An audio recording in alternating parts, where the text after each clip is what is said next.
खुलुमबाय नोंथांमोनखौ बेलासिनि गोसो गोथारै बरायबाय।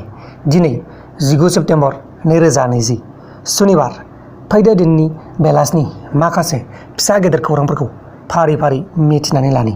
गिबि खौराङा जाबाय रिंखां ब्रह्मखौ 13 सेप्तेम्बर खालि मोजां मोननाय सेंग्राया न'आव रावबो गैयै समाव बुथारदों होननानै सन्देह खालामदोंमोन। नाथाय बाक्सा पुलिसनि सोंथि सोंनायाव जिउ खोमानाय रिंखां ब्रह्मनि बिफाया गावनो मबाइलनि थाखाय बुथारदों होनना गनायना लादों।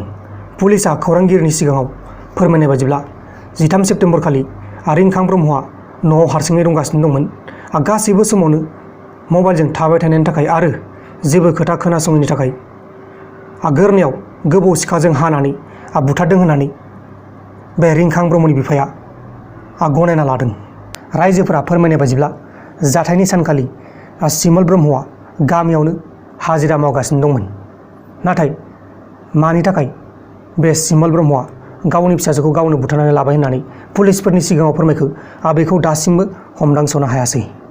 लोगोसे उदालगुरि जिल्लानि 3 नाम्बार फलातार होननाय दरसे जायगायाव हर बाहादुर मुंनि सासे सुबुङा सिखा खुख्रि गोदानजों दानस'नानै बुथारदों।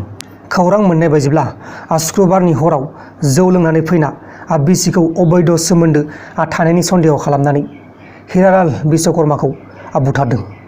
माने हिरालाल बिश्वकर्माखौ हर बाहादुरा गावनि बिसिजों सन्देह खालामनानै बुथारदों आरो दा बे बुथारग्रा दायनिगिरिखौ पुलिसआ एरेस्ट खालामनाय जाबाय। गुबुन फारसेथिं अल आसाम आदिबासि फरायसा आफादा दिनै क'क्राझार जिल्लायाव आदिबासि माहारिखौ ट्राइबेल गनायथि आरो हा-हुनि पाट्टा होनांगौनि दाबिजों पाक्का लामायाव गोख्रों सोमावसारदों। दानिया फैदो गुबुन खौराङाव। गुबुन खौराङा जाबाय बिटिसिनि बिसायख'थिखौ दोनथ'नांगौ होननानै बिथां हेमन्त बिश्व शर्माया बिसायख'थि आयोग आरो गाहाय मावख'गिरिनिसिम लिरनानै फोरमायखाबाय। बिथां हेमन्त बिश्व शर्माया फोरमायनाय बायदिब्ला जोंनि बे बिटिसिआव बिसायख'थि जायोब्ला गोबां जेंना सोमजिगोन होननानै बिथाङा बुंदों। माने जोंनि बे बिटिसिआव बिसायख'थिया साननैसोनि थाखाय दोनथ'जाबावसिगोन। बिथाङा बेखौनो फोरमायदों। लोगोसे बलिउड सावथुन मुलुगाव ड्राग्स दैथायहरग्रा राहिल बिश्रामखौ एनसिबिआ एरेस्ट खालामखांनायनि उनाव बलिउड सावथुन मुलुगनि गोबां गेदेर गेदेर एक्टर आरो एक्ट्रेसफोराबो एनसिबिजों एरेस्ट खालामजानो हागौ होननानै फोरमायदों। गुबुन खौराङा जाबाय जोंनि बे सा सानजा भारतनि माखासे रायजोफोराव 21 सेप्तेम्बरनिफ्राय फरायसालिफोरखौ बेखेवसिगोन। जेरै मेघालया, आसाम, नागालेण्ड बेफोर रायजोफोराव 21 सेप्तेम्बरनिफ्राय फरायसालिखौ खुलिसिगोन। अब्ला दानिया फैलायदों गुबुन खौराङाव।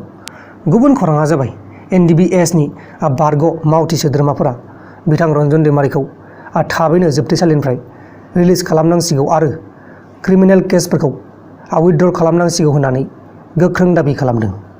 लोगोसे जोंनि बे हादोराव दिनै 93,337 जन सुबुंफोरनियाव कर'ना पजिटिभ मोनदों। बेनिनो 1,247 जन सुबुंफोरा बे गिलु बालु बेमारजों थैनांगौ जाबाय।